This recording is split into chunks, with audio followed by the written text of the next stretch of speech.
Terima kasih Bruder, Suster Bapak Ibu, jadi luar biasa sekali ya. Jadi senang, Bruder senang, kita semua juga senang. Tapi secara pribadi saya amat senang.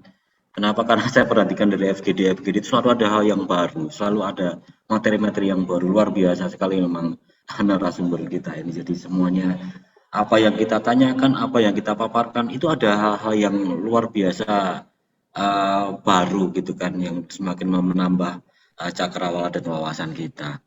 Terima kasih anugerah itu yang diberikan kepada kita semua, Sister, Bruder, Bapak Ibu. Monggo Mas Hendy, kami persilakan untuk mencermati. Ya, terima kasih Mas Kris untuk waktunya. Selamat siang Bapak Ibu Suster. Ini kita mau menggali yang ada dua sekolah dengan kebudayaan yang berbeda. Kita pelan-pelan dulu. Suara saya terdengar dengan baik, saya dekatkan mic-nya dulu. Terdengar dengan baik ya? Jelas, jelas Mas. Ya. Merdu menawan hati. Terima kasih atas waktunya dan kita saat ini akan merdeka dalam menentukan kemana arah sekolah kita. Selama ini dalam buku 1, entah itu buku 1, buku 2, buku 3, buku 4 ya, Bapak Ibu Kepala Sekolah pasti hafal betul. Kita diminta untuk mengisi kolom-kolom dan mendeskripsikan dengan kata-kata yang singkat. Akan tetapi saat ini kita merdeka menentukan hal-hal yang esensial. Kita bersama-sama tadi mendengarkan dari penjelasan Mas Willy dan Bu Esti ya, tentang galian-galian nilai-nilai, entah itu nilai-nilai yayasan, lalu keutamaan-keutamaan dari Santa Pelindung, keutamaan-keutamaan budaya apa yang kita geluti bersama, dan nanti akan menjadi indikator-indikator capaian yang akan kita ajarkan, yang akan kita tularkan kepada para siswa kita. Sebelum menularkan kan kita perlu menginternalisasi. Seperti bahasa tadi dari Mas Kris tadi bilang, ini kita mengkristalisasi dulu sebagai pendidik dan tenaga kependidikan. Kita mengkristalisasi dulu nilai-nilai spiritualitas dan kebudayaan itu. Kita pelan-pelan dulu untuk saat ini. Saya mau tanya ke Yayasan Tunas Karya, Mas Billy dan mungkin Mas Kris. Apakah ini mayoritas orang-orang Tionghoa yang masuk inputnya, masuk di Yayasan Tunas Karya? Gimana Pak Billy? Beda sekolah mungkin beda ya, tapi kalau di sekolah kami memang mayoritasnya Tionghoa. Ya, mayoritas Tionghoa, lalu ada budaya Melayu juga ya? Ada budaya Melayu. Jadi kami tinggal di tengah-tengah budaya Melayu, ya, tetap mereka sebagai masyarakat mayoritas. Ya. Matur nuwun Mas Kris. Di tempat lain mungkin juga ya di Tunas Karya ya. Nah, kita akan mendetailkan juga tentang masyarakat Tionghoa yang ada di Bangka sih sebenarnya. Migrasi masyarakat Tionghoa itu kan kita galian historis kritis ya, Mas Willy ya. Itu kan beberapa termin gitu ya, kita bisa bilang beberapa termin mulai dari perdagangan sampai akhirnya di Bangka itu kan ada PT Timah ya, ada PT Timah dan bekerja para orang-orang Tionghoa waktu itu didatangkan untuk bekerja di perusahaan-perusahaan tambang timah. Ya. Kurang lebihnya seperti itu kalau saya membaca peta migrasi orang-orang Tionghoa. Betul sekali. Lalu ini pastinya akan berbeda apa penghayatan kebudayaan Tionghoa di Bangka, Jawa, Ketapang, terus mulai mungkin di Sulawesi, itu akan berbeda-beda. Termasuk juga penghayatan misalnya Xinjia dan Cengbeng, lalu penghayatan lainnya. Itu akan berbeda. Mungkin saat ini di masyarakat Tionghoa Bangka itu masih bisa lafal bahasa Ge, Hokkien atau yang lain, masih bisa ya. Dan nampaknya itu masih memiliki kedekatan dengan leluhur. Ya. Leluhur. Jadi budaya ini sangat kuat di masyarakat Tionghoa. Kita gali lebih dalam karena ini eksotik ya. Eksotik, dan kita perlu nanti Pak Willy dan teman-teman perlu juga mempelajari tentang silang budaya. Jadi tidak hanya masuk dalam satu etnisitas, tetapi ada persilangan-persilangan budaya Melayu atau Bangka, orang Bangka sendiri yang kalau orang Bangka itu namanya apa Pak? Siapa kalau disebut asli orang Bangka itu Siapa Bu Yanti? ada sebutannya ya? Sepertinya Apakah nggak ada ya? ada, nggak Nggak ada ada, sih Mas Willy ya. nggak ada ya. Tapi ada ya orang asli Bangka yang sekolah di sekolah-sekolah tunas karya pasti ada ya. Ada beberapa. Ya. Ini menarik untuk bicara soal silang budaya dan ketika kita belajar tentang profil pelajar Pancasila itu kan ada berkebinekaan global dan bisa kita nantinya akan masuk dalam lebih dalam soal profil pelajar Pancasila yang berkebinekaan global. Salah satunya melalui pendekatan silang budaya, penyerbukan silang budaya. Kalau misalnya nanti ada waktu, Pak Willy dan teman-teman yang ada di Tunas Karya, karena ini banyak apa ya, banyak etnis, kita bisa menggalinya berdasarkan beberapa sumber acuan. Yang pertama, kalau orang Indonesia itu yang terkenal itu namanya Edi Lembong. Edi Lembong. Bukan silang budaya. Kalau yang dari luar, dari Amerika, dosen Harvard, itu namanya Homi K. Baba. Homi A.BHA. Itu mereka yang mempelajari orang-orang Latin yang Latin, orang-orang Amerika Latin, lalu migrasi ke Amerika, pastinya ada kebudayaan-kebudayaan yang mereka gelisah tentang identitas. Lalu kalau yang di Australia itu ada Smolik, SCH, Smolik nanti dicari untuk menghayatkan nilai-nilai. Itu juga pendalaman nilai-nilai kaum migran dari Australia, pendekatan dari Australia. Itu kita mencari hal-hal yang esensi ini pasti akan sangat menyenangkan, Pak. Lalu bicara soal cengbeng sendiri yang tadi diangkat oleh Mas Suluh ya.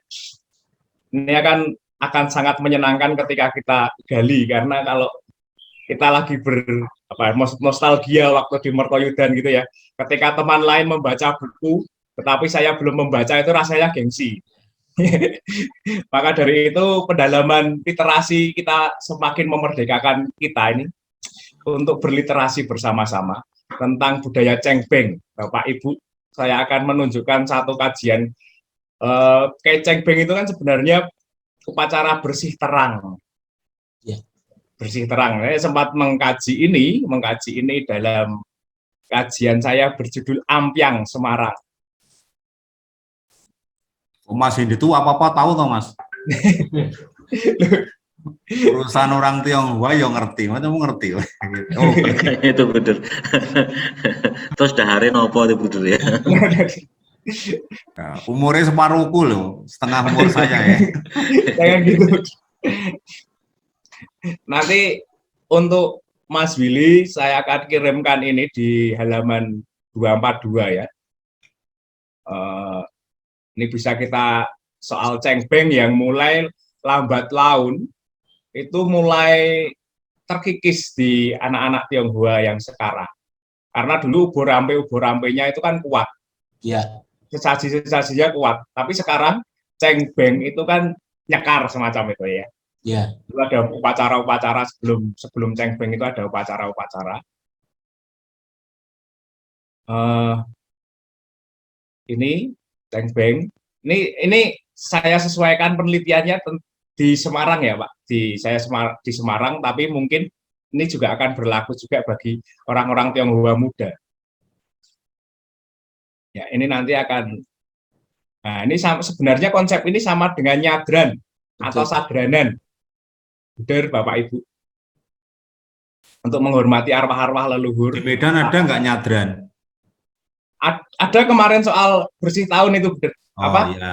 Kerja Ya, tahun. Kalau kita sekarang yang modern 2 November itu ya Pak, doa untuk arwah gitu. Nah, ya, itu yang Katolik. Nah, itu, yang Katolik begitu. Kalau yang ini sebenarnya festival bersih terang itu untuk ada hubungannya tentang pertanian juga. Sama seperti kalau yang di Medan itu kerja tahun itu ya. Jadi kebudayaan itu asik ketika kita gali dan kita masuki dalam dimensi pendidikan. Nah ini di Cengbeng ini ada perkumpulan keluarga atau SAI. Saya sudah nggak pakai SAI. Saya sudah nggak pakai SAI karena Bapak tidak menurunkan SAI-nya pada saya. Jadi krisislah identitas saya sebagai orang Tionghoa. Nah, apa Mas? buatan kertas kenapa? Nah, justru karena kita itu dalam jurnalnya Erasmus itu salah satu hal yang dibangkitkan untuk membangkitkan kebangsaan masyarakat Eropa itu dengan folklore, mitos-mitos, dan cerita-cerita rakyat. Selama ini ketika bilang Cengbeng, ketika bilang soal kerja tahun, atau bilang soal nyadran, itu kan kita semacam, itu takayul, itu mitos. Tapi justru dengan pendidikan-pendidikan yang berbasis nilai-nilai ini, kita bisa menggali nilai-nilai kebangsaan dari sini. Ya. Nanti untuk ini jangan lupa catatan kaki atau citasinya ya Pak. Ya. Supaya semakin mantap lah kita. Ya, gitu. Lanjut nanti untuk Mas Suluh nanti bisa berdiskusi untuk Cengbengnya. Karena ini luar biasa ketika mengangkat budaya Tionghoa, budaya Cengbeng, dan nanti ada silang budaya atau hibridasi, itu bisa kita masukkan untuk membentuk karakter profil pelajar Pancasila yang semakin berkebinekaan global. Tuh.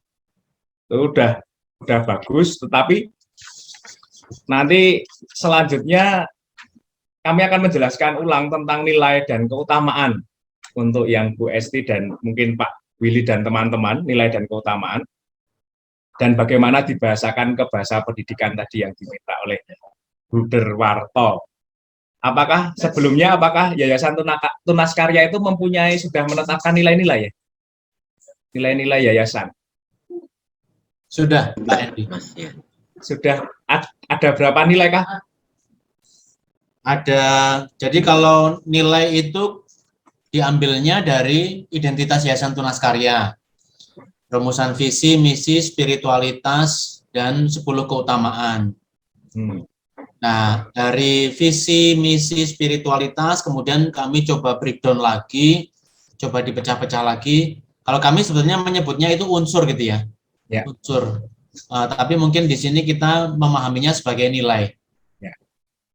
Berarti itu ada 26 unsur. Setelah di breakdown ada 26 unsur dan ada kemungkinan juga nanti unsurnya masih bertambah karena sebetulnya unsur-unsur itu kan kita ambil dari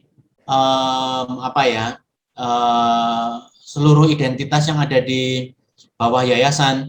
Kebetulan belum lama ini salah satu sekolah tinggi yang ada di Batam itu juga bergabung atau masuk dengan Yayasan Tunas Karya, sehingga barangkali nanti juga akan ada penambahan unsur identitas yang lahir dari atau yang muncul dari bergabungnya sekolah tinggi yang ada di Batam itu. Siap. Berarti sampai saat ini belum ada kesepakatan ya. Ini menjadi nilai inti, itu belum ada kesepakatan ya Pak Pres dan Pak Willy? Belum. Oke. Ya ini kita semakin bebas ya. Semakin bebas maksudnya liberal, merdeka untuk menentukan kekasan-kekasan sekolah. Ini juga sebentar, saya akan menjelaskan ini berdasarkan kemarin ketika berdiskusi dengan Yayasan Don Bosco. Ini kan Yayasan Don Bosco itu sudah menetapkan 3 nilai inti. Ya. Di yayasan lain termasuk Yayasan KSSY itu juga sudah menetapkan 1, 2, 3, 4, 5 ya. 5 nilai ya Ibu. Oke, kita masuk juga toh Mas. Gimana? Pangudulur juga toh menetapkan nilai toh. Oh iya, Pangudulur tanggal 20 Oktober. Disebut lah. Biar sombong dikit itu loh. Telah menetapkan 6 nilai inti juga. Ya, kita akan bicara soal nilai dan bagaimana implementasinya dalam pendidikan. Terima kasih sudah menggali esensi dari nilai-nilai,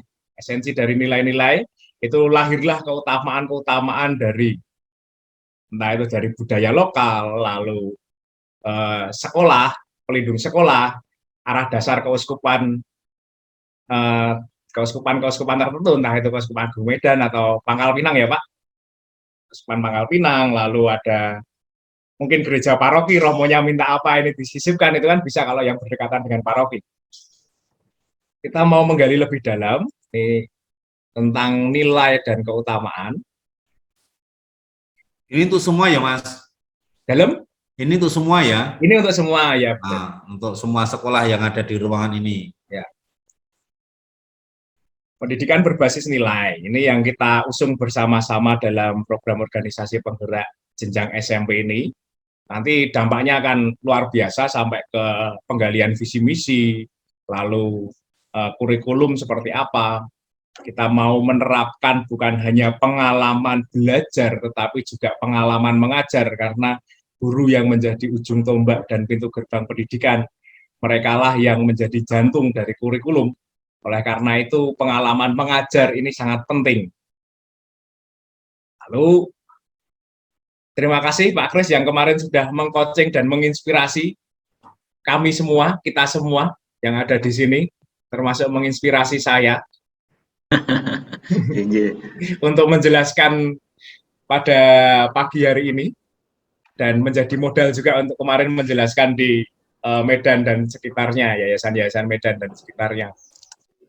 Ini kita sudah sampai ke sini ya, luar biasa pendalaman Bapak Ibu menggali nilai-nilai yang ada di sekolah, nama pelindung, lalu core value di yayasan seperti apa, unsur-unsur budaya yang ada juga luar biasa, tadi di Medan juga sudah kental, Bu Esti dan kawan-kawan sudah sangat kental dengan budaya Medannya, lalu budaya Nganggung dikombin, diharmonikan dengan budaya Cengbeng dari etnis Tionghoa itu sudah sangat tampak, lalu profil pelajar Pancasila yang akan kita masukkan sudah jelas ya, sudah semakin gamblang esensi poin-poin pokoknya yang akan kita sarikan bersama dalam naskah akademik kita. Lalu dari sini lahirlah keutamaan-keutamaan dan menjadi budaya sekolah. Jadi budaya sekolah tidak lengkap ketika tidak ada kurikulum, karena yang menjadi koridor atau yang memformat adalah kurikulum. Ketika kita bicara kurikulum, lagi-lagi kita harus melebarkan cakrawala pandang kita, bahwa kurikulum ada 4 hal. Yang pertama, intrakurikuler, yang kita ajarkan dalam disipliner maupun interdisipliner itu ya, ketika kita bilang struktur kurikulumnya.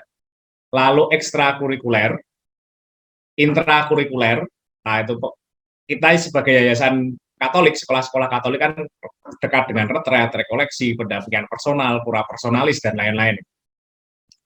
Lalu non-kurikuler, ketika misalnya ketika Pak Willy, Pak Kris, dan teman-teman lain itu ngopi di mana, itu kedai kopi mana, sambil mencecap tembakau gitu ya, dan minum kopi, itu yang dibicarakan sekolah. Saya yakin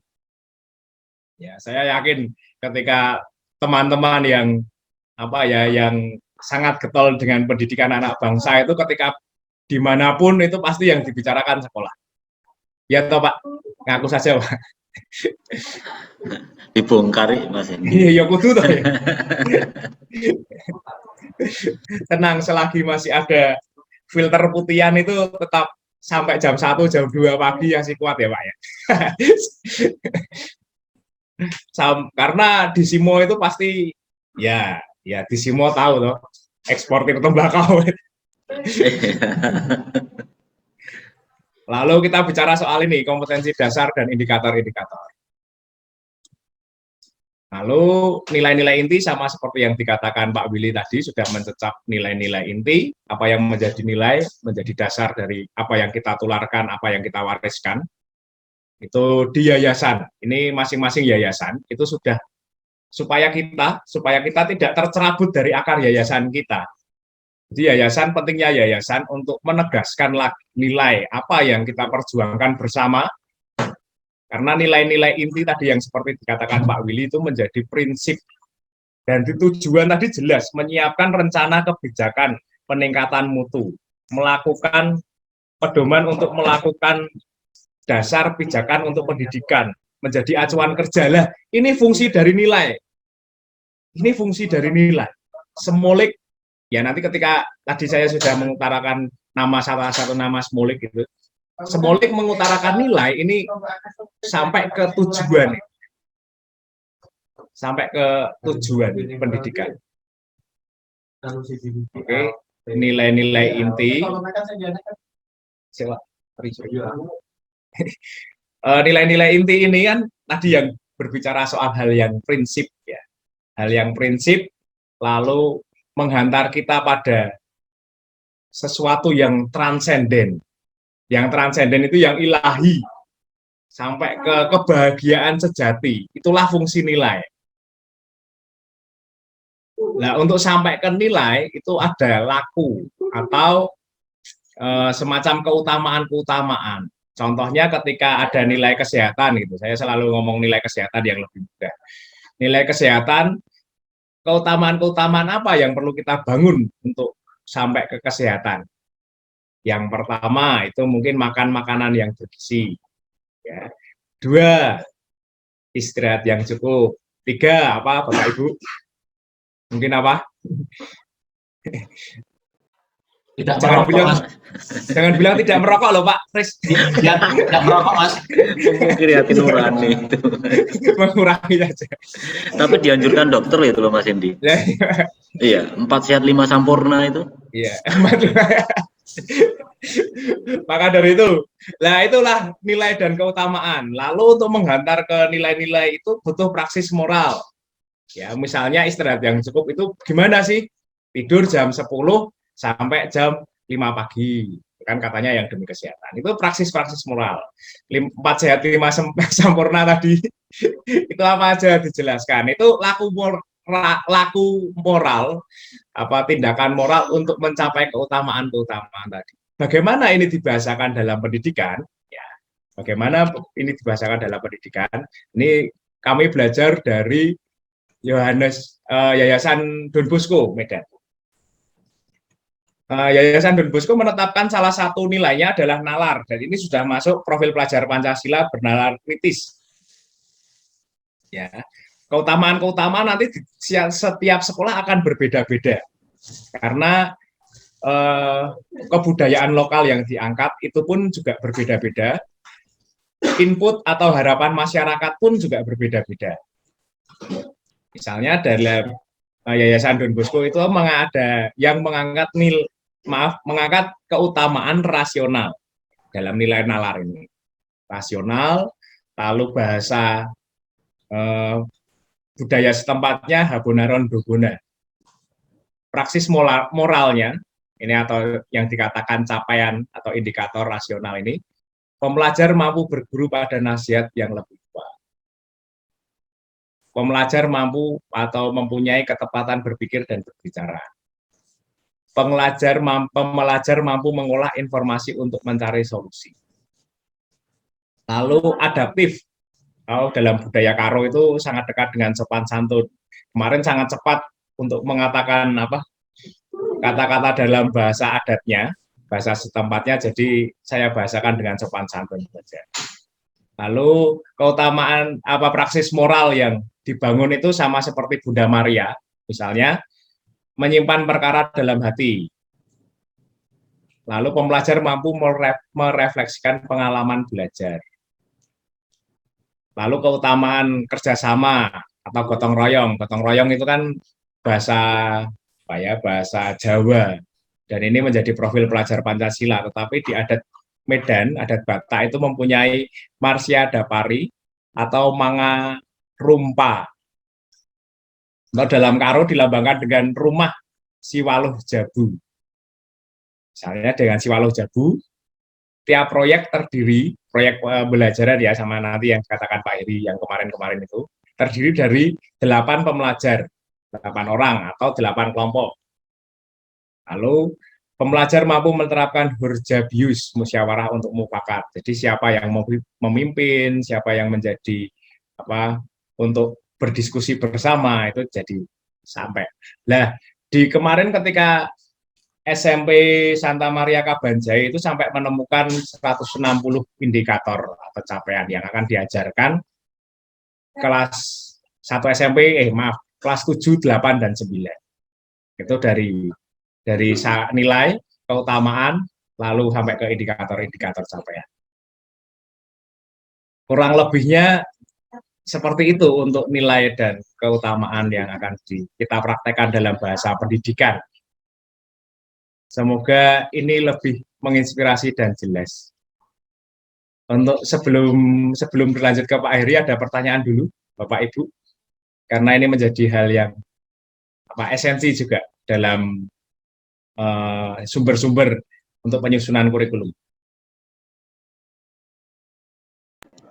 Cukupkah? Boleh usul Mas Hendy, kalau mungkin nanti format-format itu dalam bentuk apa yang lebih real, misalnya kalau di kurikulum kan ada, mohon maaf, kata-kata operasional itu. Nah, mungkin lebih mendekati ke sana sehingga itu menjadi lebih mudah untuk kami coba pahami seperti itu. Ya. Dan satu hal mau nanti di-share itu untuk di chat atau di grup atau Google Classroom.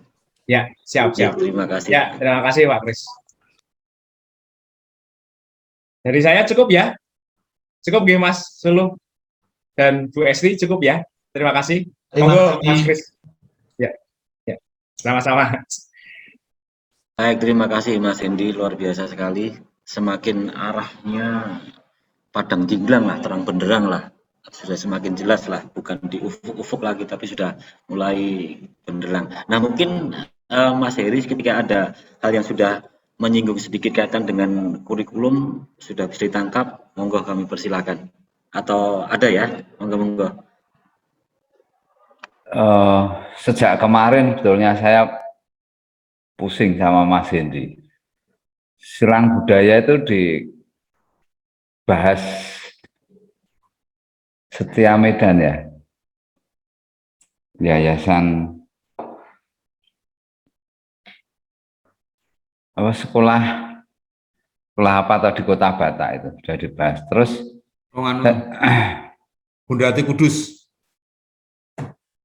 Ya, saya tidak akan banyak berbicara, tapi saya masih pusing dengan ini nanti desain kurikulumnya. Kalau untuk pembelajarannya sudah banyak. Ini saya googling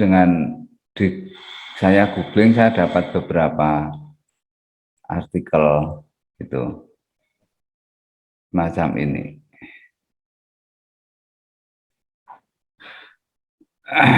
Nah,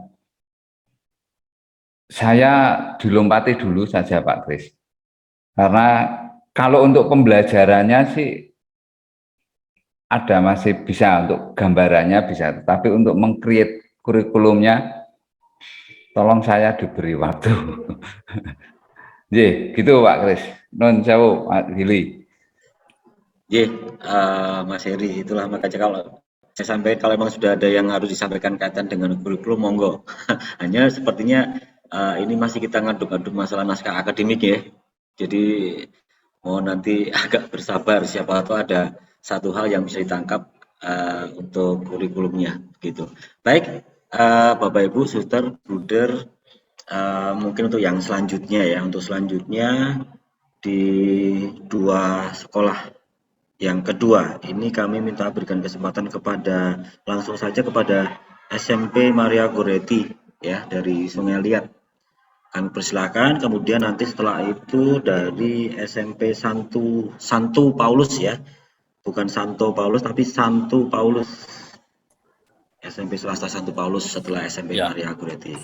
Monggo kami persilakan, silakan Pak Seran. Oke, baik, terima kasih Bapak Kristiawan, Bruder, Suster, Bapak Ibu, selamat siang untuk kita semua. Selamat siang. Ya, mungkin saya juga tidak terlalu banyak juga. Saya mungkin bisa share ya, share screen ya.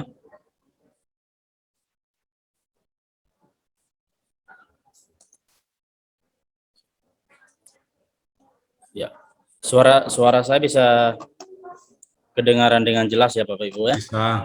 Bisa Pak Seran, silakan, merdu sekali. Iya. Ya, jadi berdasarkan apa yang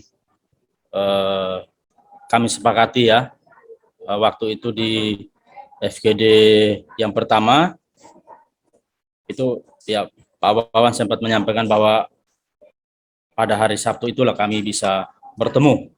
Maka dalam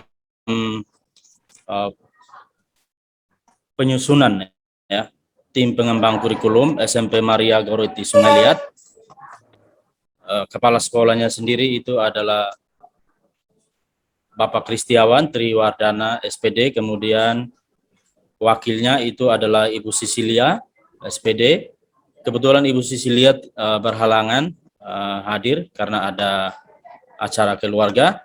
Kemudian anggota ini adalah dari Bapak Ibu guru mata pelajaran. Jadi kami juga masukkan mereka di dalam tim pengembangan kurikulum dengan ya tugasnya masing-masing ya sudah kami bagikan. Yang pertama mungkin saya juga mau ya menyampaikannya. Kami memang ya mengawalinya dengan kajian religius ya atau spiritual dalam hal pendidikan. Maka yang menjadi dasarnya itu adalah ajaran gereja ya. Kami di sini berkaitan dengan ajaran gereja, kami juga sumbernya itu adalah dari ya tadi ya ini nota pastoral ya KWI tahun 2008. Nah, ini ya berbicara tentang pendidikan Kristen ya, kemudian bahwa pendidikan itu juga salah satu pewartaan kabar gembira di tengah umat. Oleh karena itu ini kami jadikan sebagai dasar religius ataupun spiritual. Kemudian yang kedua yang menjadi penting juga itu adalah nilai-nilai Injili yang kami juga angkat di sini, yaitu dari cara hidup jemaat perdana. Nah, jadi berdasarkan cara hidup atau ciri khas hidup jemaat perdana, maka ada beberapa nilai Injil yang kami angkat. Nah, itu salah satunya adalah tentang cinta kasih dan juga persaudaraan, kemudian solider dan juga peduli, tekun dalam pengajaran atau kita kaitkan dalam kehidupan keseharian itu misalnya rajin berdoa, kemudian bersatu atau komunio, berkumpul. Jadi dari nilai Injil itu ada 6 poin. Kemudian yang terakhir itu adalah solidaritas atau saling berbagi kasih. Itu yang menjadi landasan religius spiritual dari SMP Maria Goriti. Kemudian yang kedua itu adalah budaya sekolah. Ini kami ya untuk sementara ini memang dalam proses ya. Kami mau ya menyebarkan angket ya berkaitan dengan apa sih yang dibanggakan oleh masyarakat tentang sekolah kami SMP Maria Goriti. Jadi masih dalam proses, nanti kami akan memberikan angket ya kepada orang tua dan juga kepada masyarakat tentang itu. Oleh karena itu kami belum bisa menampilkan ya pada kesempatan ini. Kemudian untuk profil sekolah, kemudian gambaran umum itu kemarin sudah disampaikan ya. Saya tidak bisa tulis di sini. Kemudian yang berikut pandangan masyarakat ya di masa lalu tentang SMP Maria Goriti. Jadi SMP Maria Goriti itu adalah dikenal di masyarakat itu adalah sekolah yang disiplin, kemudian solid ya, soliditas, kemudian berprestasi secara akademik dan juga non akademik, kemudian melayani dengan hati, dan yang terakhir itu adalah gotong royong. Dan nilai-nilai inilah yang disanjung-sanjung waktu itu ya, tentang sekolah Maria Goretti ya, karena komunitas Maria Goretti ini ada TK, ada SD, dan juga ada SMP. Maka nilai-nilai inilah yang menjadi kekuatan pada masa itu. Kemudian ya mungkin kami juga kemarin ya bertanya-tanya tentang apa sih yang menjadi harapan ya dari orang tua, kemudian juga dari masyarakat tentang pendidikan yang diharapkan oleh orang tua ataupun masyarakat bagi anak-anak mereka. Maka yang mereka mungkin masukkan juga yaitu adalah ya disiplin, kemudian berprestasi secara akademik dan juga non akademik ya, kemudian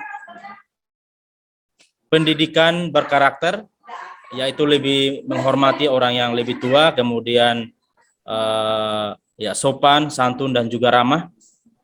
Kemudian yang keempat itu adalah solider atau solidaritas. Kemudian yang kelima diharapkan juga oleh orang tua adalah bisa menguasai teknologi. Dan yang terakhir itu adalah bisa bersaing di tingkat lanjutan, ya terutama karena anak-anak kami ini memang mereka lebih ya berminatnya juga di sekolah negeri ya, karena di kabupaten kami ini memang sekolah untuk ya yayasan kami itu untuk SMA belum ada. Memang waktu tahun-tahun yang lalu itu memang ada, tetapi karena situasi yang krisis pada waktu itu, maka sekolah SMA Maria Goretti ditutup pada masa itu. Sehingga anak-anak kami yang tamat atau lulus itu mereka lebih banyak juga memilih untuk sekolah di sekolah negeri, dan itu harapan dari para orang tua. Kemudian yang berikut, yang ketiga adalah nilai keteladanan dari Santa Maria Goretti. Ya, kita tahu tentang kisah singkat ya dari Maria Goretti, seorang balia ya, dalam hal ini masih ya kecil ya, dalam usia yang masih balia, tetapi bahwa ada beberapa nilai spirit yang bisa kita pelajari ya, maka kami mengambil beberapa nilai. Yang pertama itu adalah Maria Goretti itu semangat doa dan juga kerja ya, walaupun masih belia ya. Jadi karena situasi ya dikisahkan dalam cerita tentang kisah Maria Goretti ya, Santa Maria Goretti, bahwa ya gadis yang sederhana, kemudian ya krisis juga pada masa itu, sehingga Santa Maria Goretti ya pada masa itu memang tergolong keluarga yang miskin ya. Maka kami mengambil nilainya juga di sini adalah semangat doa dan juga kerja ya. Kemudian yang belia dalam usia tetapi tangguh dalam keteguhan hatinya. Kemudian yang ketiga, Maria Goretti juga kukuh dalam mempertahankan kemurnian jiwa raganya. Dan yang keempat adalah martir kesucian. Itu menorehkan gurat keteladanan atau teladan yang mendalam. Dan yang kelima adalah tentang meninggikan harkat kesucian. Dan yang keenam tentang menipikan kesenangan duniawi. Dan yang ketujuh itu adalah tentang menjaga kehormatan.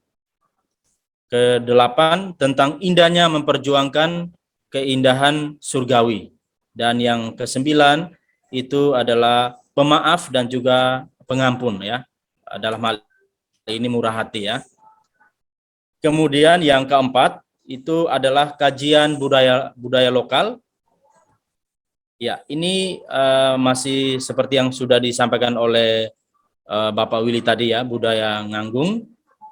Jadi kami melakukan ya riset kecil dalam bentuk wawancara. Jadi hasil dari apa yang disampaikan oleh narasumber ya berkaitan dengan budaya Nganggung ini, maka ada nilai-nilai yang ada di dalam tradisi Nganggung ini. Yang pertama adalah nilai religius. Kemudian yang kedua adalah nilai kepedulian sosial. Ya, tadi sudah disampaikan oleh Bapak Willy ya tentang ya budaya Nganggung ini ya, bahwa mereka harus membawa ya nampan atau dulang ya dari rumah masing-masing dan berisi makanan atau buah-buahan ya. Kemudian di sana terjadi apa yang dinamakan kebersamaan ya. Kemudian mereka juga saling berbagi ya, karena di sana ada semacam ya mengumpulkan makanan kemudian makan bersama ya, seperti itu. Kemudian kami mengambil nilai juga adalah nilai kepedulian lingkungan. Kemudian nilai keberagaman dan juga toleransi ya, karena dalam budaya Nganggung ini ya, baik di Kota Pangkal Pinang maupun di Kabupaten Bangka, memang ini biasanya melibatkan seluruh masyarakat ya. Jadi tidak dikenal tentang agamanya ya atau sukunya, tetapi semua dilibatkan di sana. Nah, maka kami mengambil nilai keberagaman dan juga toleransi. Kemudian juga ada nilai gotong royong ya. Kemudian ada juga nilai persaudaraan. Dan yang terakhir adalah nilai kerjasama antar warga masyarakat. Nah, ini berdasarkan hasil wawancara yang kami lakukan. Kemudian yang berikut adalah tentang ya budaya Tionghoa ya. Tadi kami juga masih mengangkat seperti yang sudah disampaikan oleh Bapak Willy ya, tradisi Cengbeng ya, menghormati para leluhur. Ya, yang kami juga mau sampaikan di sini memang ya kurang lebih sama ya. Jadi bahwa upacara Cengbeng ini memang adalah sebuah fenomena sosial ya pada aktivitas etnis Tionghoa yang didasari oleh ajaran Konghucu ya, yaitu bakti dan juga menghormati orang tua atau leluhur ya. Dengan upacara-upacara yang dilakukan itu biasanya mempersembahkan ada buah-buahan ya, kemudian ada ya babi ya, daging ya, itu dipersembahkan kepada para leluhur yang sudah mendahului. Jadi itu sebagai tanda bakti. Oleh karena itu lewat upacara Cengbeng ini memang acara yang meriah ya, karena semua para perantau itu memang pulang kampung ya. Dengan demikian maka ya ada banyak nilai yang kami angkat di sana ya. Salah satunya adalah yang pertama berbakti kepada orang tua, kemudian menghormati leluhur atau nenek moyang. Kemudian dalam penghormatan leluhur itu ada juga doa yang tulus ya. Kemudian juga ada persaudaraan ya, karena semua saudara-saudara yang ada di rantauan itu semua pulang ya dalam acara Cengbeng ini ya, sehingga ada persaudaraan di sana. Kemudian bahwa lewat acara Cengbeng ini juga bisa mempererat keharmonisan ya. Jadi lewat Cengbeng ini ya bisa mempereratkan ya hubungan antar keluarga atau antar semacam sesama marga ya, seperti itu. Kemudian ada nilai juga adalah persekutuan ya, bahwa dalam acara Cengbeng ini juga adalah mereka boleh berkumpul bersama ya sebagai satu keluarga besar. Ini nilai yang kami angkat dalam tradisi Cengbeng. Kemudian yang berikut kami juga mengangkat tentang Imlek ya, atau kalau orang menyebut di sini Kongian ya. Jadi ya Imlek atau Tahun Baru Cina ya, ini juga menjadi ya upacara atau momen yang memang ditunggu-tunggu ya oleh saudara-saudari kita yang beretnis Tionghoa. Karena ya kalau di Bangka ini memang ada ya saudara-saudara mereka itu ya tinggalnya memang di mana-mana seperti itu ya. Sehingga pada acara Imlek ini juga menjadi momen yang penting ya bagi mereka untuk mereka bisa berkumpul bersama. Kemudian dalam Imlek atau Tahun Baru Cina ini ya kami juga ya mengangkat beberapa nilai yang menjadi ya ciri ya atau menjadi tradisi atau nilai yang ada di dalam budaya Kongian atau tradisi Tahun Baru Imlek ini. Yang pertama adalah bersyukur karena ya orang-orang Tionghoa ya banyak yang merantau ya dalam hal ini di Bangka ini. Kemudian Tahun Baru Imlek ini mereka pulang ya. Kemudian mereka juga ya semacam mereka pulang itu sebagai bentuk rasa syukur ya. Kemudian rasa bakti mereka kepada orang tua mereka. Kemudian dalam Kongian ini juga ya ada namanya atau ada nilai juga yang namanya berbagi ya, karena kalau dalam tradisi di sini orang yang lebih mampu dalam hal ini sudah bekerja itu biasanya memberikan ya semacam apa ya, kita mengenalnya di sini orang nyebutnya angpau ya, seperti itu. Jadi memberikan angpau kepada mungkin sanak saudara yang ada di dalam keluarga itu. Kemudian dalam nilai tradisi Imlek ini juga ada ya persekutuan ya atau perkumpulan ya, karena tadi ya sama halnya dengan Cengbeng tadi bahwa mereka pulang ya dari tempat rantauan. Kemudian ada juga persaudaraan ya. Ya karena untuk membangun ya kekeluargaan yang harmonis ya, maka dalam tradisi Imlek ini ya mereka biasanya orang yang lebih muda itu mengunjungi orang yang lebih tua. Nah, jadi ini nilai-nilai yang kami angkat di dalam tradisi Imlek ataupun Kongian. Kemudian yang berikut, yang kelima, ya ini ya tadi juga sudah disampaikan oleh Bapak Willy tentang nilai-nilai keutamaan Yayasan Tunas Karya. Ya, jadi ada 10 nilai keutamaan Yayasan Tunas Karya.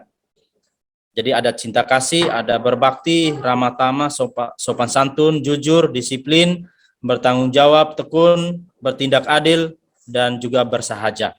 Maka sekolah kami itu mengambil satu nilai keutamaan yang ada di Yayasan Tunas Karya ini, yaitu adalah nilai cinta kasih ya, yang kami jabarkan menjadi budaya sekolah atau yang menjadi nilai sekolah. Yang pertama itu adalah kariti ya.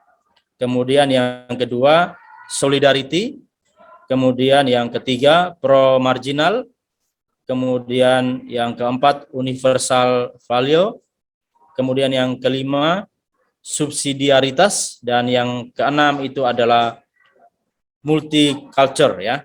Nah, maka berdasarkan nilai spiritual ya, religius ya, kemudian nilai injili, kemudian pelindung sekolah, budaya nanggung, dan juga Cengbeng atau Imlek Kongian, dan juga YTK ya, nilai sekolah. Maka kami ya tim pengembang kurikulum ya menarik ya benang merah dari hasil yang sudah digali ya. Tetapi ini masih nanti akan ada revisi-revisi lagi karena ini belum final ya. Jadi masih butuh sumber-sumber yang bisa mendukung apa yang sudah kami sampaikan ini atau apa yang sudah kami tuliskan ini. Oleh karena itu ya berdasarkan nilai-nilai yang sudah kami sampaikan ini, kemudian nanti kami akan ya silangkan dari nilai spiritual ya, kemudian nilai pelindung sekolah, kemudian budaya nanggung ataupun Cengbeng ataupun Imlek, kemudian juga dengan nilai Yayasan Tunas Karya, dan juga nilai sekolah ya. Maka untuk saat ini untuk untuk ya menarik benang merahnya, kami belum ya bisa menyampaikan ya sampai di sini karena kami masih dalam proses untuk kelanjutannya dalam hal ini untuk menarik benang merah atau dari silang ya, silang budaya atau silang-silang nilai yang sudah kami paparkan tadi. Mungkin itu yang bisa kami sampaikan dari SMP Maria Goretti. Terima kasih. Baik, terima kasih Ya. Pak Seran, pemaparannya detail sekali, luar biasa ya. Ya. Nah, selanjutnya Bruder, Suster, Bapak Ibu, mohon izin saya turun ke kawanan saya ya, turun ke rombongan saya untuk memberikan peneguhan kepada tim saya gitu kan. Ada sedikit yang mungkin saya tambahkan kaitan dengan pemaparan dari Pak Seran. Mohon Pak Seran di stop dulu share screen-nya, saya coba mau berikan sedikit tambahan. Oke, baik Pak.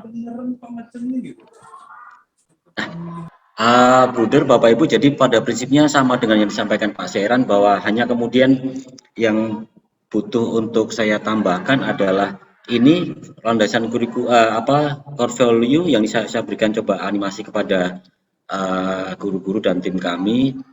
Kemudian ini proses pembelajaran. Nah, pada akhirnya nanti yang coba kami simpulkan secara keseluruhan holistiknya adalah dalam proses itu angan-angan kami bahwa anak-anak itu akan mendapatkan sukacita dan keselamatan dari nilai-nilai Injili, nilai-nilai religius yang coba kami sampaikan tadi ya, melalui penjelasan Pak Seran.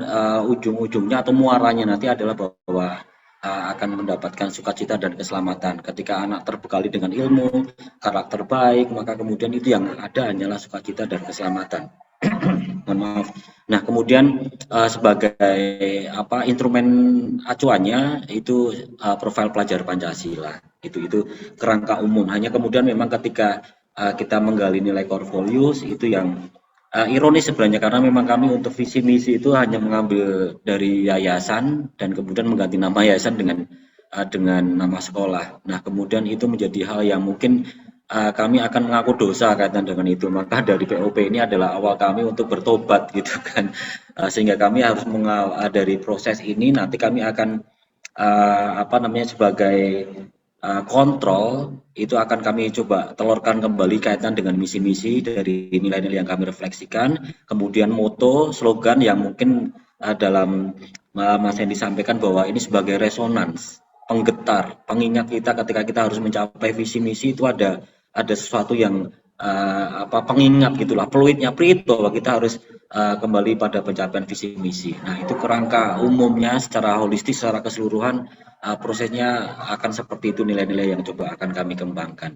Nah, mungkin mohon masukan juga untuk narasumber kaitan dengan formatnya. Jadi kemarin memang kami karena hobi kami sekarang kan ngulik di FGD di YouTube channelnya Ismaya itu kan. Hanya kemudian ketika semakin banyak ngulik ada satu hal mungkin banyak hal yang bisa kami dapatkan, hanya satu hal kok banyak sekali ininya ragam formatnya. Hanya kemudian ketika kami tarik sebuah refleksi ternyata ini Merdeka Belajar gitu kan. Maka kemudian apapun formatnya kami berpikir bahwa yang penting semua nilai itu terrefleksi dan tersampaikan dalam naskah itu. Hanya kemudian kami coba buat yang Pak Seran tadi sepertinya memang arahnya akan seperti itu. Jadi itu masih butuh untuk digali dan dimantangkan kembali karena kami ini sedang berproses.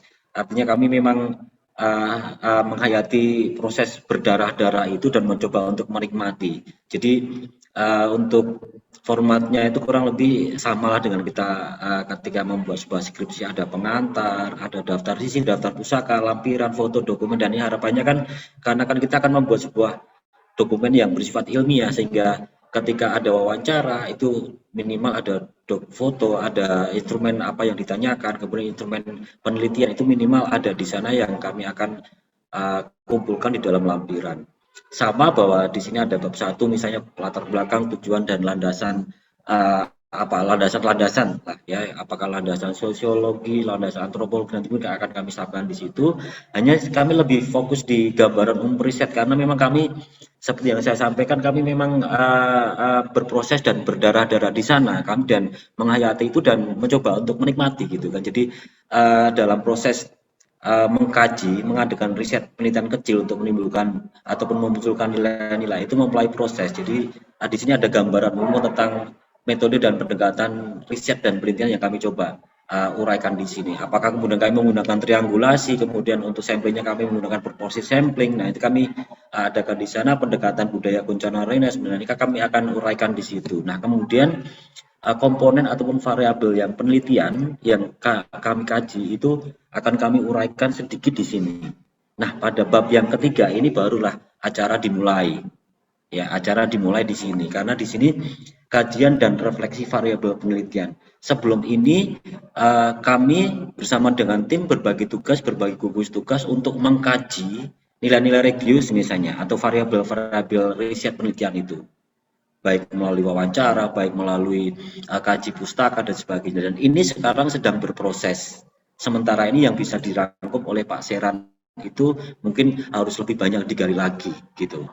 Nah, kemudian ketika itu sudah berproses maka dikumpulkan kemudian akan diuraikan dalam sebuah narasi di bab ketiga hasil penelitian, kajian dan refleksi variabel penelitian.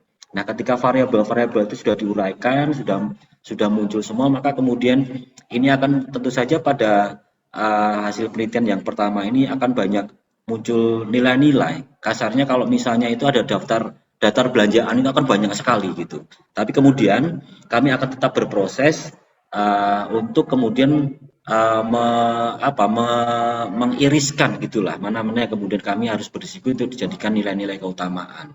Nah, dalam nilai keutamaan itu core values itu kemudian pada berikutnya akan kami diskusi lagi panjang lagi untuk dikerututkan menjadi nilai-nilai keutamaan sehingga akan mempermudah kami untuk nanti ketika harus kami bahasakan dalam bahasa pendidikan seperti yang disampaikan oleh Bruder Warto tadi. Nah, mungkin itu yang saya tambahkan, hanya memang ini ada beberapa foto dokumen. Ini kemarin saya coba mencomot sedikit. Ini guru Pak Golef, guru Melayu, guru Muslim kami berikan tugas untuk mengulik lah ya, untuk mengkaji, merefleksikan dan memberikan wawancara kepada tokoh agama, tetua adat di kampung beliau, kebetulan beliau Musin, untuk mengulik masalah nganggung itu ya, untuk mendalami masalah nganggung, dan itu yang sudah disampaikan oleh Pak Seran tadi. Nah, kemudian beberapa nilai yang mungkin coba bisa kami nominasikan karena kami masih dalam proses yang panjang dalam penggalian dan refleksi variabel riset kecil tadi itu, maka kemudian kami akan kemungkinan akan menelorkan atau memunculkan beberapa nilai inti yang akan kami coba hidupi. Yang pertama cinta kasih, persaudaraan sejati, profesionalitas karya dan pelayanan, pemimpin yang melayani. Nah, itu nanti akan kami proseskan kembali karena kami memang sedang berproses untuk itu. Mungkin itu tambahan dari kami, sekedar sharing, dan mungkin ada beberapa hal nanti yang bisa ditangkap oleh Bruder dan Mas Heri dan Mas Hendy untuk diberikan masukan. Saya kira itu dulu. Terima kasih. Langsung ya, Bruder, Mas Hendy, Mas Heri untuk yang berikutnya ya, supaya nanti bisa semakin banyak kita bisa berikan masukan gitu ya. Ya, terus.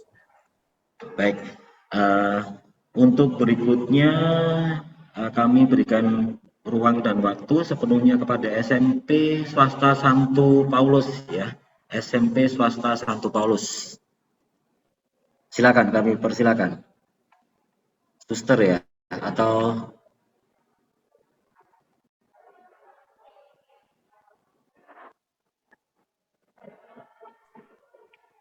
baik Bapak Kris, Bruder, Bapak Heri, Mas Hendy, dan Bapak Ibu sekalian yang ada di virtual ini.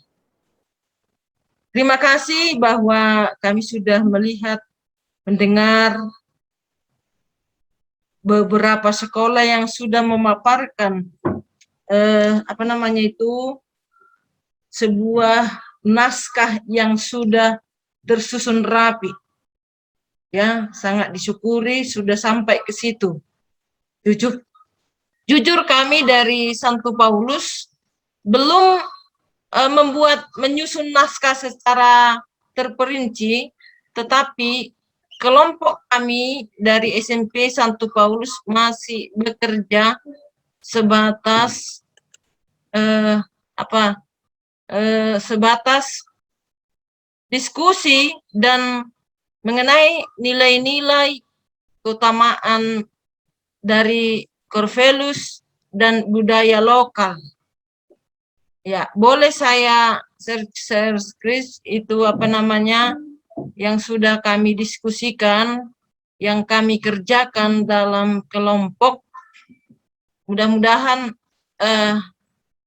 untuk pertemuan berikutnya kami sudah menyusun. Jadi sudah kami kumpul, cuma kami belum membuat sebuah naskah. Ya, boleh saya share dulu apa yang sudah kami diskusikan atau dalam kelompok kami? Silakan, Suster. Pak Kris? Ya, silakan, Suster. Bentar ya.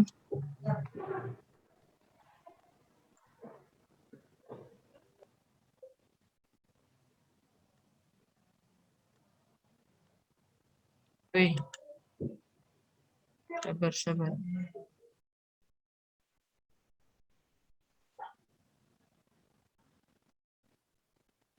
Mana tadi ini?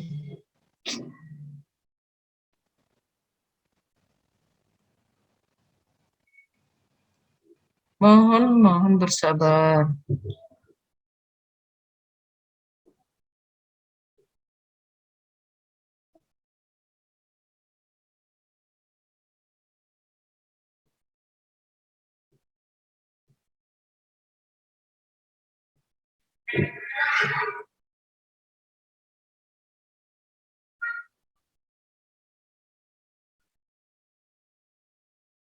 Baik, Bapak Ibu sekalian, seperti ini yang masih sudah kami kerjakan. Kemudian kami nanti tinggal menyusun. Jadi kami kelompokkan dulu kira-kira Corvelus itu kami buat dulu sejarahnya adanya itu. Suster. Ya, mohon maaf, belum muncul di saya. Bapak Ibu Bruder sudah muncul belum? Belum, Pak. Belum muncul, Pak. Belum ya. Belum Belum, Ustaz. Suster. Pak.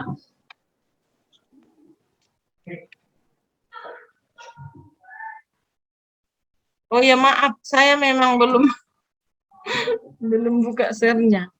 Mana tadi ya Pak itu? Ini ya. Bentar ya. Udah tadi ku share. Apakah kira-kira sudah muncul Bapak Ibu? Sedang dalam proses, Suster. Sudah. Oke, sudah, Selamat, Suster. Anda mendapatkan bintang. Monggo lanjut, Pekerjaan Suster, kami silakan. dalam diskusi kelompok masih membuat ini bagaimana Corvelus walaupun memang sudah sejak dulu ini ada, tapi bagaimana itu sejarahnya kami gali dulu semua, bagaimana Corvelus ditanamkan menjadi budaya sekolah. Kemudian inilah kira-kira yang sudah kami buat dan yang kami gali pro-life-nya. Ini semua, kalau saya baca agak lama membaca ini. Tetapi kami sudah mendalami ini semua. Kemudian empowering atau pemberdayaan yang kedua, yang ketiga. Jadi kami kembangkan dulu ini semua sehingga kami nanti dalam pembuatan naskah kami tinggal copy dari apa yang sudah kami diskusikan ini. Kemudian yang penjelasan penjabaran dan pendalamannya sudah sampai seperti inilah Corvelus yang kami buat. Nah, kami nanti akan menetapkan kira-kira keutamaan dari Corvelus kami yang sudah akan kami buat nanti, termasuk dalam bagian karakter profil belajar. Ya, setelah sampai ke penjabaran nilai-nilai keutamaan pelindung sekolah. Dan perlu kami sampaikan, kami memang belum membuat kira-kira deskripsi dari lahirnya, sejarahnya pelindung sekolah kami, Santo Paulus atau Santo Paulus sesungguhnya ya Bapak Ibu Bruder, bukan Santo, hanya karena ini harus menjadi sebuah di kementerian sana harus mengganti susah. Ya sudahlah, kami teruskan lain. Jadi bentuknya kira-kira seperti inilah dulu kami buat sampai selesai. Nah, inilah mengenai Corvelus kami dulu. Nah, kemudian nanti akan kami masukkan ini dalam sebuah naskah berdasarkan nilai-nilai keutamaan dari Corvelus. Demikian juga dengan yang berikutnya.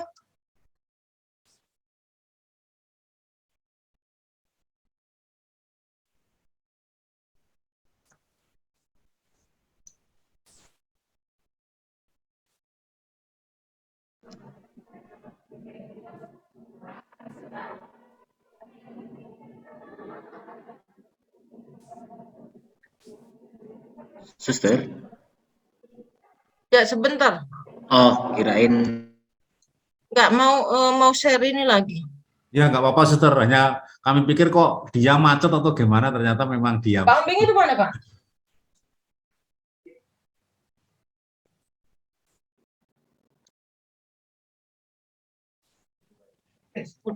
Belum tadi, tapi ini aku buka sekarang masih.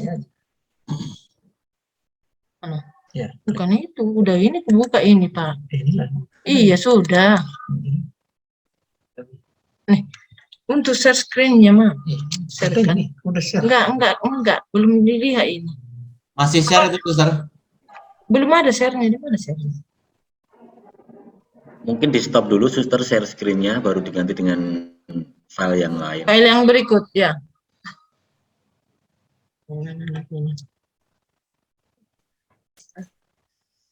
Harus keluar lagi aku dari sini. Ya, share. Nah, Stop dulu, Suster. sebentar, Pak. Sudah. Oke, ini. Mana ini tadi? Ini sudah. Ini kayaknya. Mana share? Ya. Yang kedua, mohon maaf, inilah orang tua ini sudah dalam teknologi. Mohon dimaklumi. Yang penting semangatnya suster. Semangat aja, hanya ya beginilah terkendala. Nah, kemudian dalam budaya lokal yang sudah kami kerjakan masih mencari bahan-bahan yang kemudian akan menjadi sebuah keutamaan nanti yang juga kami susun berdasarkan ini semua dari sejarahnya bagaimana. Perlu kami sampaikan bahwa budaya lokal di Papak ini atau di Dairi ini kami kesulitan. Kenapa? Karena mencari buku pun tidak ketemu. Makanya terkadang kami sudah mengambil dari internet. Nah, seperti itu. Inilah yang coba kami diskusikan dulu, kami masukkan sini yang kemarin saya katakan mengenai nilai-nilai yang ada di Papak ini adalah diutamakan ini saya lihat gerga. Saya juga tidak terlalu paham bahasa Papak ini. Nah, inilah kira-kira jabarannya. Dan inilah yang kami akan simpulkan nanti dari sini setelah kami diskusikan, kami cari semua. Ini gerga-gerga inilah yang kelak kami simpulkan nanti. Misalnya dari gerga Perkais, Manuk, Marak, nilai apalah yang kami putuskan nanti di sini dalam pertemuan berikut dengan tim yang sudah dibentuk. Nah, demikianlah yang kami buat dalam nilai budaya lokal. Nah, kami hanya mencari dulu kira-kira nilai-nilai yang ada di budaya Papak ini apa. Jadi kami sumbernya pun dari internet. Nah, kemudian kami mencoba juga menjumpai para tua-tua pendahulu dari budaya Pak Dairi ini. Dan kira-kira inilah semua yang sudah kami temukan. Dan Simpulannya nanti akan kami susunlah ini dan menggali lagi nilai apa yang harus kami ambil dari sini. Seperti itu. Ya, memang ada ini religinya, ada keseniannya, ada dari KKB-nya dan lain sebagainya. Inilah kira-kira dari budaya lokal. Nah, kemudian dalam pengembangan kurikulum kami pun sudah mencoba menganalisis tantangan dan masalah yang tunggu bentar. Kok nggak buka ya? Harus di stop pun dulu. Hah? Ya kan harus kita ambil filenya. Nih yang tadi. Hah? Ini keluar. Oke, sebentar saya buka file lagi, buka lagi. Ya. Tapi gimana? Ya. Empuk. Nih. Enggak bisa buka. Ini udah buka tadi. Ini dulu. Ya, baru. Nih. Jumlah.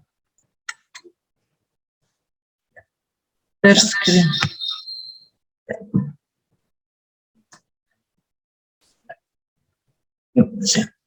Nah, kami gali lagi analisis masalah dan tantangan potensi-potensi sekolah. Kemudian kami buatlah ini dulu, apakah kira-kira yang menjadi kelebihan yang sudah ada di sekolah kita ini. Masih sebatas ini yang kami buat. Nah, kemudian mungkin setelah selesai ini, kami akan sudah masuk ke penyusunan naskah. Itu yang kira-kira masih kami kerjakan. Dan setelah ini, kami akan menyusun naskah seperti Bapak Ibu yang sudah memaparkan tadi naskah itu. Karena kami masih mencari buku-buku yang mendukung. Karena ini kan menjadi sebuah dokumen yang ilmiah, yang kelak menjadi sebuah dokumen kurikulum yang harus kita pegang atau kita tanamkan di sekolah ini. Jadi kami belum sampai misalnya penyusunan indikator dan kemudian menyatukannya dengan standar kompetensi. Nah, itu belum sampai kami ke sini, Bruder, Bapak Ibu sekalian, hanya sebatas ini masih, dan kami akan, setelah ini kami akan menyusun sebuah naskah. Itu masih yang bisa kami sampaikan. Terima kasih, Pak. Kalau ada tambahan dari Pak Nenggolan. Demikian, Pak Kris dan Bapak Ibu sekalian, Bruder, terima kasih. Baik, terima kasih, Suster. Sama lah ya dinamikanya, Suster ya. Artinya memang sampai pada level mana tentu saja akan sangat bervariasi gitu. Baik, terima kasih sekali lagi. Mungkin langsung saja ke Bruder untuk memberikan pencerahan kepada dua sekolah, SMP Maria Goretti dan juga Santo Paulus ya. Silakan, Bruder.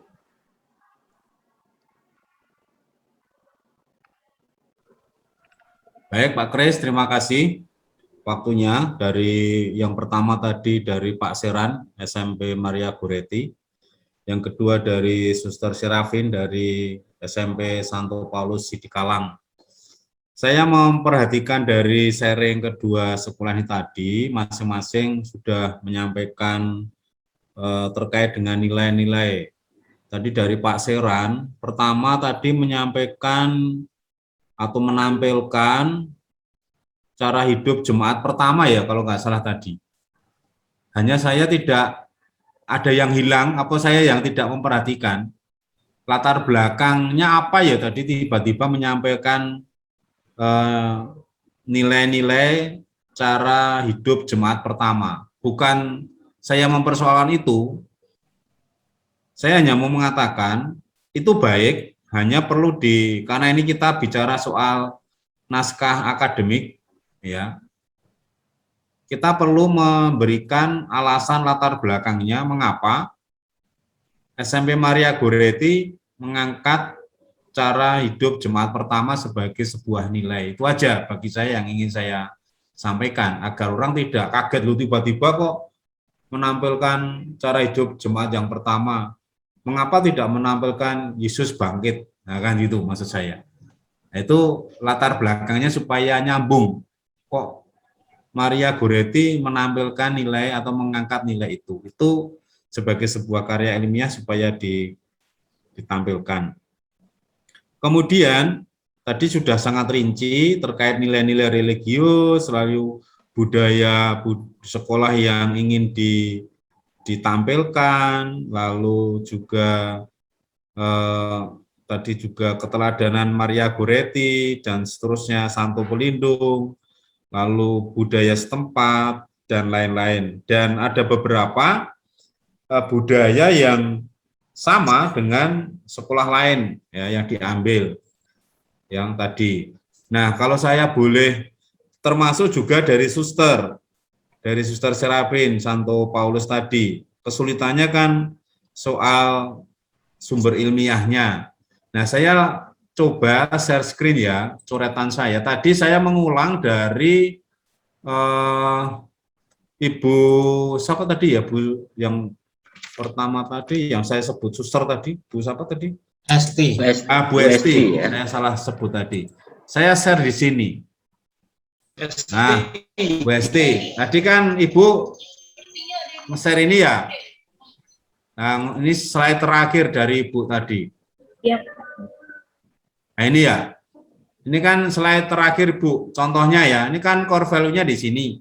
Lalu Pak Hendi sudah menyampaikan terkait keutamaan. Core value itu harus ada perilaku, laku, lelaku, kalau orang Jawa menyatakan ada perilaku, keutamaan yang diperbuat setiap hari agar core value-nya itu terwujud. Ini keutamaannya, peduli lingkungan. Nah, inilah yang nanti menjadi ciri khas masing-masing sekolah di sini. Karakteristik sekolah pembedanya pada kompetensi dasarnya. Setiap sekolah akan beda, sama-sama peduli lingkungan. Sekolah A, B, C kan cara penerapannya berbeda. Di tempat Ibu Esti itu menerapkan perilaku tidak menghasilkan sampah. Ini hal yang penting, tapi bagi sekolah lain mungkin tidak, karena perilaku tidak menghasilkan sampah ini sudah bagus. Ya, loh kenapa sudah bagus kok membuat gerakan tidak menghasilkan sampah? Sama-sama peduli lingkungan. Nah, disinilah letak pembedanya. Sama-sama bicara budaya apa tadi yang membawa makanan lalu dibawa makan rame-rame tadi. Nanggung. Nah, nanggung. Di beberapa sekolah menyebutkan budaya nanggong itu. Tapi kan nilai yang diambil masing-masing sekolah bisa berbeda. Nah, di sini. Semuanya akan bermuara ke pemuda Pancasila, tapi caranya beda-beda. Nah, tulisan saya begini, muaranya kan kita akan menuju ke pelajar Pancasila ini. Ada banyak cara, ya, ada banyak macam-macam. Lalu kan menjadi kekasan lokal. Buatlah ini, kekasannya ini, ya, kekasannya ini. Ini yang akan membedakan. Sama-sama bicara budaya nanggong ya kemasannya beda-beda. Nah, saya tadi pagi baru saja jam 9:04 saya wawancara calon guru yang akan bertugas di SMP Pangudiluhur Tumbang Titi. SMP Pangudiluhur Tumbang Titi itu kira-kira 100 km ke pedalaman dari Kota Ketapang, Kabupaten Ketapang, Kalimantan Barat. Saya tadi pagi wawancara. Namanya Pak Neri, namanya Pak Neri. Ini orang Dayak, dia tadi pagi cerita, loh Bapak sudah mantap jadi guru di SMP Pangudiluhur Tumbang Titi. Iya Der, udah mantap, memang saya dari dulu pengen jadi guru. Bapak sekolah dari mana? Saya dulu dari SMP Pangutiluhur Tumbang Titi, tempat sekarang bertugas. Lalu dia cerita, boleh dari saya cerita sebentar? Ya boleh. Nah, dia itu menceritakan ketika dia dulu lulus SD, ayahnya meminta dia sekolah ke negeri. Dibelikan sepeda motor. Udah, kamu sekolah ke negeri saja, dibelikan sepeda motor. Lulus SD, belikan sepeda motor. Tapi Pak Neri ini nggak mau. Enggak, Pak. Kalau saya sekolah di negeri, lebih baik saya bekerja, tidak sekolah. Padahal seorang anak SD disuruh sekolah ke negeri, dibelikan sepeda motor. Tapi Pak Neri ini tidak mau, enggak, saya pengen sekolah di Pangutiluhur, Tumbang Titi. Dan saya harus tinggal di asrama. Tadi pagi jam 9:04, Pak Neri cerita, mengapa dia pengen sekolah ke negeri, ke SMP Pangutiluhur. Tadi dia ceritakan, saya dulu tertarik sekolah di SMP Pangutiluhur Tumbang Titi karena di sekolah ini banyak kegiatan. Ada pramuka, ada macam-macam tadi. Dan anak itu jaraknya dari sekolah hanya 15 menit naik motor. Dan anak itu dibelikan motor oleh ayahnya, oleh orang tuanya. Tapi anak itu mau meninggalkan motornya, tidak mau pakai motor, memilih tinggal di asrama, memilih sekolah di Pangutiluhur Tumbang Titi yang mungkin biayanya lebih mahal dibandingkan dengan ke negeri, karena ada kegiatan-kegiatan yang menarik bagi anak itu. Nah, disinilah yang saya katakan banyak jalan menuju ke menghasilkan pemuda Pancasila. Kreativitas kepala sekolah dan sekolah di sini sama-sama ya? Pelajar Pancasila, pelajar Pancasila kok pemuda. Nah, disinilah letaknya kreativitas kepala sekolah. Tugas kepala sekolah adalah entrepreneur, salah satunya entrepreneurship. Kreativitas menciptakan keramaian sekolah, daya tarik sekolah, sama-sama bertitik tolak dari budaya Nanggong tadi. Kreativitasnya apa? Nah, di sini banyak cara. Lalu kalau bicara dari suster tadi Ibu tadi Esti. Nah, dari Ibu Esti tadi, disinilah letaknya ketajaman masing-masing sekolah merumuskan kompetensi dasar sekolahnya agar sampai kepada profil pelajar Pancasila ini. Di sini sama-sama core value-nya mungkin kurang lebih sama, nilai dari budaya yang diambil sama, tapi jangan sampai nanti penyeragaman kompetensi dasar di sini. Buatlah yang menarik agar banyak Pak Neri tadi mau melepas sepeda motornya demi dia bisa sekolah ke SMP Pangutiluhur Tumbang Titi, dan sekarang dia guru itu, anak itu sekarang menjadi guru di tempat dulu dia sekolah. Jangan sampai ada sekolah tadi SMA-nya tutup karena anak-anak pilih ke negeri. Tapi ini ada anak bersaksi, aku tidak mau sekolah ke negeri, aku mau sekolah ke SMP Pangutiluhur karena banyak kegiatan yang menarik bagi anak-anak. Itu yang ingin saya komentari, termasuk tempat Suster Serafin terkait dengan sumber-sumber. Jadi tolong kita sepakati terkait dengan tulisan kita dikatakan ilmiah. Ya tentu berdasarkan sumber kongregasi, berdasarkan tulisan-tulisan gereja, berdasarkan undang-undang, jurnal ilmiah, dan buku-buku yang ada. Itu unsur-unsur itu diusahakan ada. Begitu. Ini jam 12. Iya, mohon maaf, Malaikat Tuhan dulu. Siapa yang mau memimpin? Saya atau suster? Mari kita berdoa. Dalam nama Bapa, Putra, dan Roh Kudus. Amin. Maria diberi kabar oleh malaikat Tuhan bahwa ia akan mengandung dari Roh Kudus. Salam Maria, penuh rahmat, Tuhan sertamu. Terpujilah engkau di antara wanita, dan terpujilah buah tubuhmu Yesus. Santa Maria, Bunda Allah, doakanlah kami yang berdosa ini, sekarang dan waktu kami mati. Amin. Aku ini hamba Tuhan, terjadilah padaku menurut perkataanmu. Salam Maria, penuh rahmat, Tuhan sertamu. Terpujilah engkau di antara wanita, dan terpujilah buah tubuh Yesus. Santa Maria, Bunda Allah, doakanlah kami yang berdosa ini, sekarang dan waktu kami mati. Amin. Sabda telah menjadi daging dan tinggal di antara kita. Salam Maria, penuh rahmat, Tuhan sertamu. Terpujilah engkau di antara wanita, dan terpujilah buah tubuh Yesus. Santa Maria, Bunda Allah, doakanlah kami yang berdosa ini, sekarang dan waktu kami mati. Amin. Doakanlah kami ya Santa Bunda Allah, supaya kami dapat menikmati janji Kristus. Marilah kita berdoa. Ya Allah, karena kabar malaikat kami mengetahui bahwa Yesus Kristus Putramu menjadi manusia. Curahkanlah rahmat-Mu ke dalam hati kami, supaya karena sengsara dan salibnya, kami dibawa kepada kebangkitan yang mulia. Sebab Dialah Tuhan pengantara kami. Amin. Dalam nama Bapa dan Putra dan Roh Kudus. Amin. Nambah sedikit ya Pak Kris. Monggo, Bruder. Nah, jadi terkait dengan kesulitan Suster Serafin mencari sumber-sumber ilmiah tadi, saya kira dalam penulisan naskah ilmiah atau karangan ilmiah kan ada beberapa syarat. Ya, kita sepakati saja atau Suster putuskan, atau dalam forum ini putuskan bersama.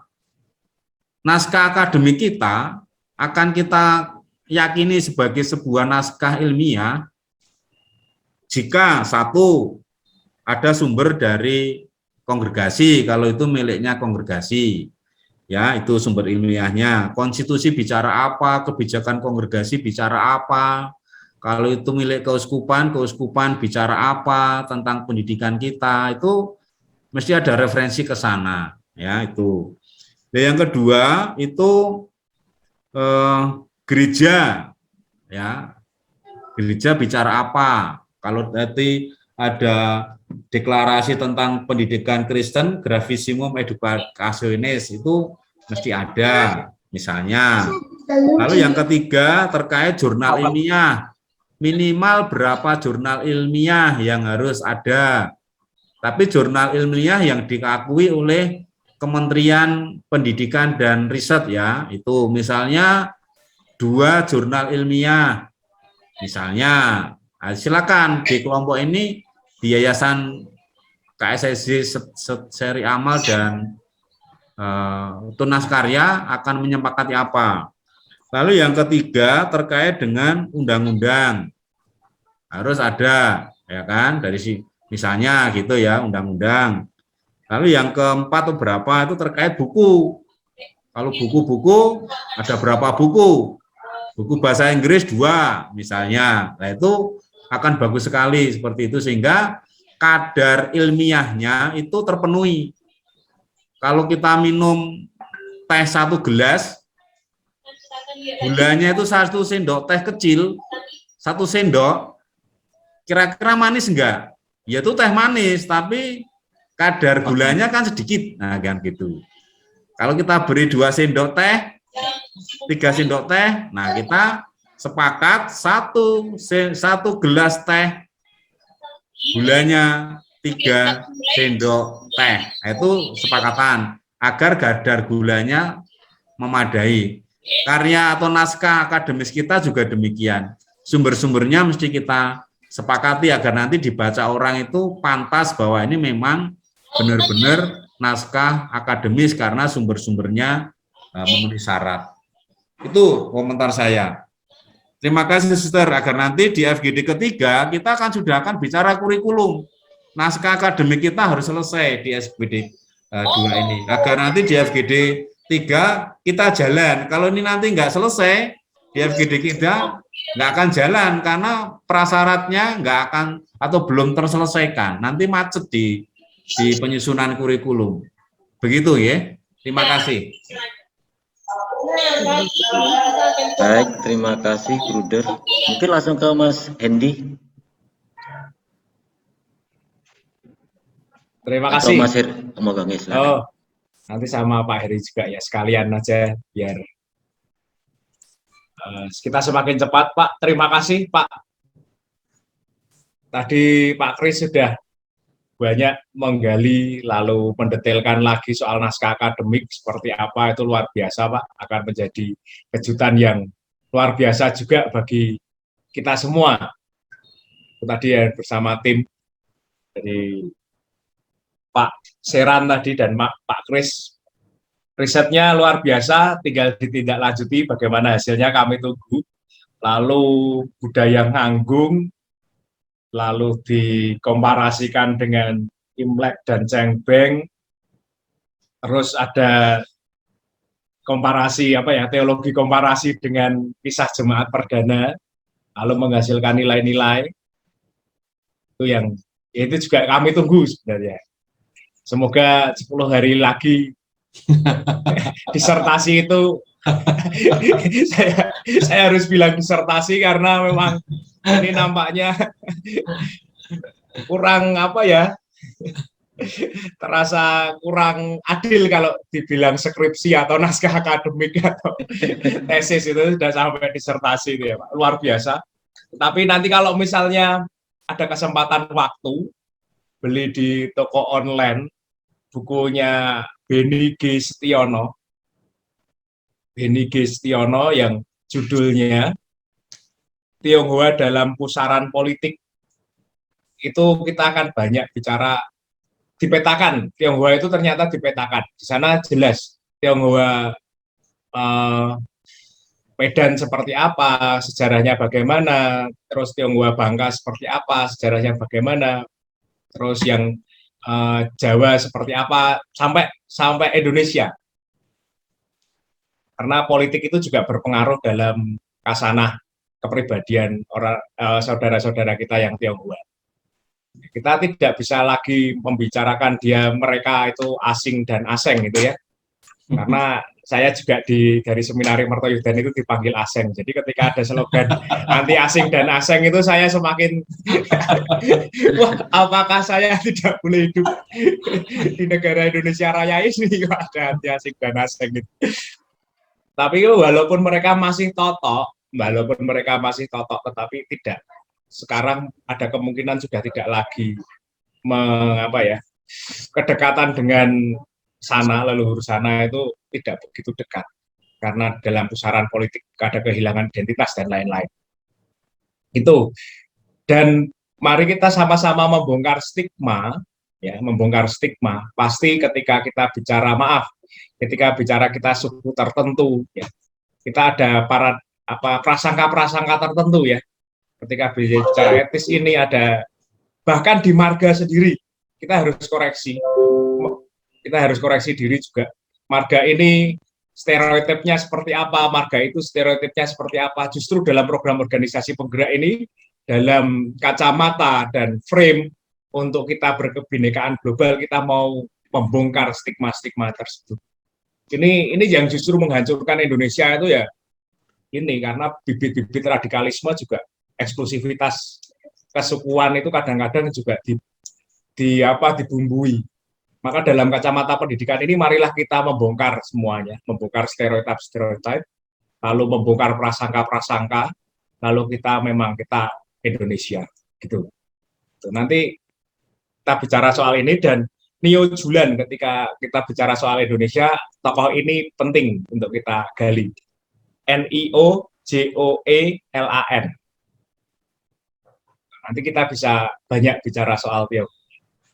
Dan budaya Nganggung luar biasa, tadi sudah sangat dalam ya, Pak Seran dan Pak Kris sudah masuk dalam riset wawancara juga sudah masuk, itu luar biasa. Dan kami tunggu disertasinya 10 hari lagi. Lalu gimana Pak Kris? Luar biasa ya tantangannya. Kerjanya itu kapan itu? Iya, kami begitu menghayati proses itu sehingga darah-darah itu kami sudah menghubungi PMI, kami harus berdarah-darah, tolong sediakan stok darah gitu kan. Dan jangan lupa obat penambah darahnya, Pak. Dan obat vitalitasnya jangan lupa ya, 5 sehat, 4 sehat 5 sempurna tadi ya. Masih sempurna. Iya, iya. Lalu untuk suster kemarin, Suster Serafin yang dari Sidikalang, luar biasa, suster sudah mulai menggali. Tempo lalu itu ada di mana ya, saya coba, di Asisi Tiga Binanga, itu fokus di ornamen suku Batak, Karo ya kelihatannya ya, suku Batak, Toba. Pokoknya suku Batak, salah satu suku Batak, etnis, marga, yang ada di sana, Asisi Tiga Binanga itu masuk dalam satu ornamen 2 tari, untuk membuat naskah akademik ini. Ini kita kan semangatnya merdeka, dari berbagai macam metode kita bisa kita tempuh. Dan saya tadi terkejut ketika suster tidak ada apa-apa, hanya tulisan dan satu gambar yang menarik itu dalam calon naskah akademik suster. Itu masakan peleng, guys. Peleng apa peleng? Peleng.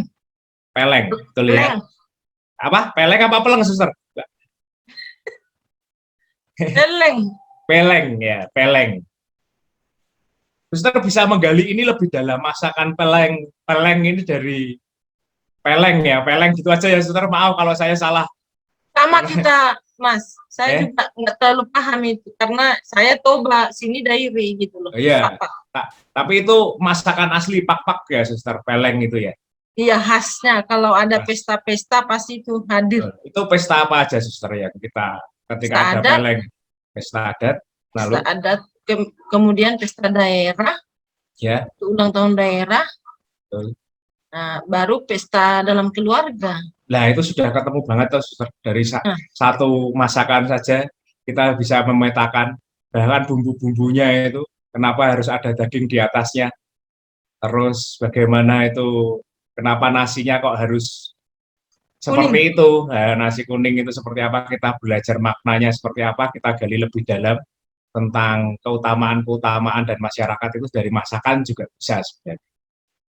Dan kita akan mengkombinasikan atau mengkomparasikan ini juga di naskah akademik ini, agar nilai-nilai Yayasan Suster semakin kuat dengan adat setempat dan nilai-nilai dari apa ya, kebudayaan ini, keutamaan budaya ini tidak hilang. Itu dari masakan yang suster tidak pernah tadi tidak bercerita soal masakan itu, tetapi ketika melihat itu, ini luar biasa dan akan menjadi sumber dari naskah akademik suster. Belum tahu caranya, Mas. Jadi apa namanya, cara memasaknya, cuma udah dia jabarkan sedikit tadi. Dan sebenarnya jenis masakan ini di sini kan masakan lembek, dia itu agak pedes. Ya. Nah, itu kenapa harus lembek dan pedes itu nanti kita gali lebih dalam, itu maknanya apa? Sedang digali.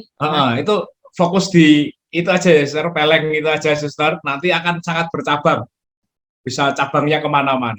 Dengan fokus di masakannya saja.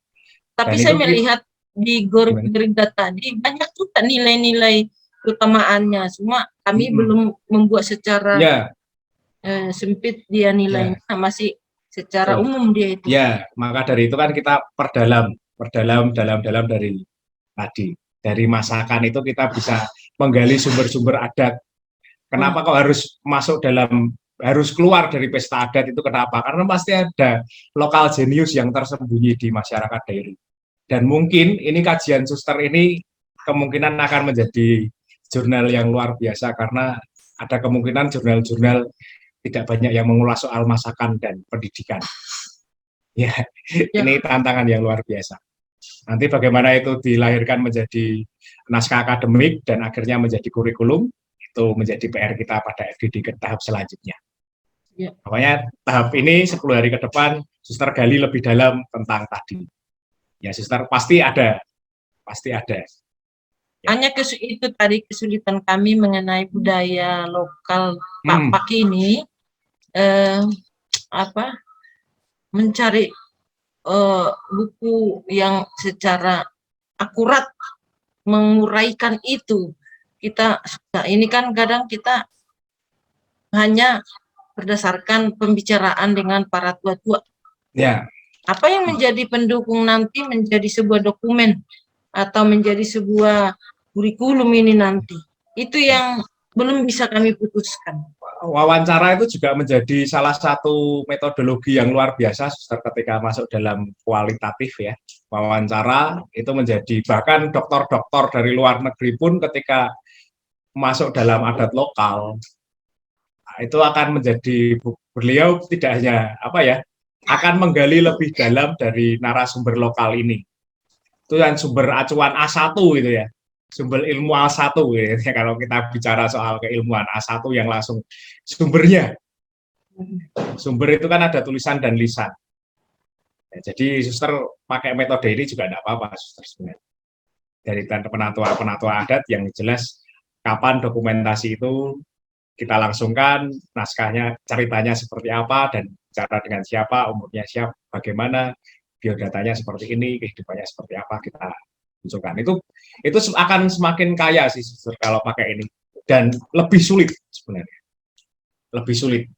Ya, seandainya kan, Mas, seandainya kami ya, mengambil dokumentasi, itu nanti apakah menjadi sebuah daftar pustaka? Ya, suster. Dokumentasi dan wawancara itu masuk dalam daftar pustaka, suster. Ya, itu masuk dalam daftar pustaka karena yang tadi kita bicara soal tradisi, karena Medan itu kuat, ya maaf, saya harus mengutarakan kita itu akrab dengan budaya lisan sebenarnya. Ya, budaya lisan, tetapi kajian-kajian yang dari lisan itu rasanya kurang berbobot. Ini keprihatinan kami sebagai ketika mengumpulkan naskah-naskah lokal, naskah-naskah drama atau naskah-naskah teater lokal, itu banyak orang-orang dari daerah-daerah Indonesia itu yang tidak menggunakan naskah, tetapi mereka paham betul apa yang mereka lisankan itu selalu klop dengan lawan mainnya. Dan ini yang menjadi sulit bagi orang-orang orang-orang kita atau kasanah akademisi kita yang lebih sahih ketika ada jurnal, ada lisan, ada tulisan. Tetapi tradisi lisan ini kan sebenarnya kultur Indonesia banget. Nah, itu tidak apa-apa, suster, sebenarnya tidak apa-apa. Kita pakai budaya, mengangkat budaya itu dengan tradisi lisan, tradisi tutur, karena memang kita dekat dengan tradisi tutur ini, ya tidak apa-apa. Kita merdeka saja. Kalau menurut saya ya, entah itu menurut profesor-profesor lain salah ya, maaf, ini menurut saya karena melihat konteks Indonesia, kita dekat dengan tradisi tutur, dan walaupun nanti bisa ditambahkan dengan kajian-kajian teori dari buku-buku atau jurnal ilmiah, tapi dokumentasi lisan itu penting juga, bisa juga dipakai. Begitu saja, suster. Ya, terima kasih. Terima kasih, Mas. Ya.